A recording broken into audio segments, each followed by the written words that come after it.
Well, we are still awaiting the latest installment of Elon Musk's Twitter files, or as Musk teased, the Fauci files.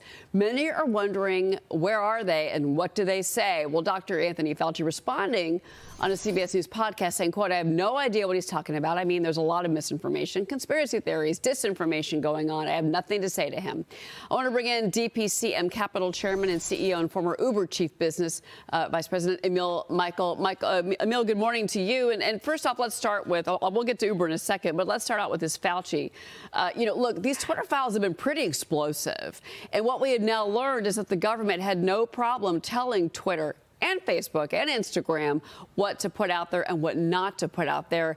Fauci seems to be one of the most controversial figures of this time frame when it comes to Twitter. What do you think is going to be happening?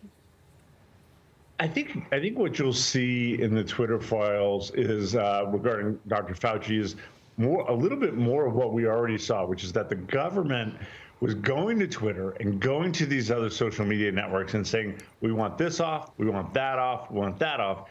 And some of the things they wanted off were pretty shocking. They wanted just, some comedians off. They wanted to, push propaganda out about some of their objectives to the American people, not to foreign adversaries. So I think with the Fauci files, what you're going to see is a lot of government trying to say, to back up claims about masks working, about the vaccines being foolproof, and so on, and trying to silence the critics who are questioning whether those things were actually true. And I think that's what we're going to see a lot of in the Fauci file deployment we should see this week. All right. David Nelson, jump in here.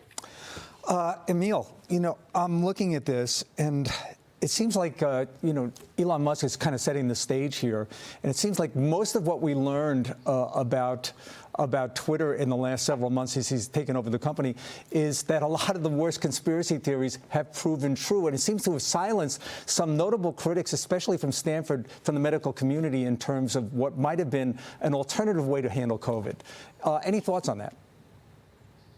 Yeah, I mean, I think, what we've learned is that what science is supposed to be is people using facts and data to come to conclusions. And where the data is not clear, we want to hear different voices so that we can come to the right conclusion. And we saw, in a lot of ways, a wholesale effort by some parts of the government to stop that critique, stop that debate. And we learn now, like you said, that many of these critiques were true. And I think that's bad for the American people. And I thank Elon for making Twitter more honest in that respect and showing us what happened. So hopefully it doesn't happen again. Well, the employees that had the Fauci fan club, we just showed that tweet to our viewers. I thought I was a nerd. I would never be in the Fauci fan club, I'll tell you that. And I'm a pretty big geek. Bloomberg is reporting at least a dozen Twitter employees working in the departments that handle content moderation, hate speech, harassment. They were let go. What is Elon Musk doing at Twitter? We were talking about it actually in the commercial break. What do you think his end goal is here for Twitter? I think the end goal is to, frankly, use as much computing power and algorithms to take out what's actually hate speech and actually he doesn't want on the platform because it's going to hurt advertisers and because people don't want to hear it because it's incitement or fighting words or things that Supreme Court has said are not part of free speech. And therefore, it's hard to judge him taking out any category of people or a number of people, not knowing what he's going to replace them with. And I'm quite sure, given the technologist that he is, and we've seen what he's done with rockets and spaceships and flying cars and satellites, what he's going to replace them with. And I guess in a lot of places, we're going to see his computers do a lot of this work. There'll always be some manual overlay.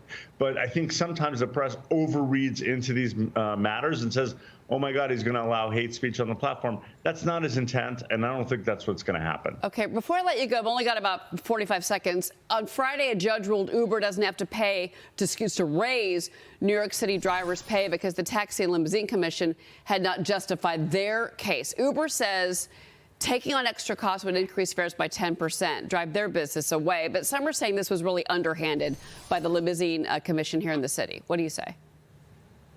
Yeah, the Taxi and Limousine Commission in New York City, which has been notorious for decades for protecting the taxi industry against competition with these medallion prices and so on. they're supposed to raise prices or look at prices once a year. And that's it. And only during that 1 year, the only time they can revisit that if there's a fuel sort of surge in pricing and they could add a fuel surcharge. This is December, not March, when that annual review happens. So the Taxi Limousine Commission tried to sneak in a permanent rate increase outside of the normal yearly process, even though gas prices have come down since the summer. So I think what you're seeing is Uber fighting back, and frankly, the judicial system figuring it out and saying maybe this isn't the right way that it should be done, and stopping it in its tracks before a regular process. Well, they were using because they were March. basing this on gas prices from last summer, not now, and they're desperate. But look, they've had decades of a hold on this city. I have no problem seeing Uber and Lyft kick to the curb the Taxi and Limousine Commission of New York City. But I have to move on. Emil Michael, thank you very much for being here. It's good to see you. Thank you for being with me.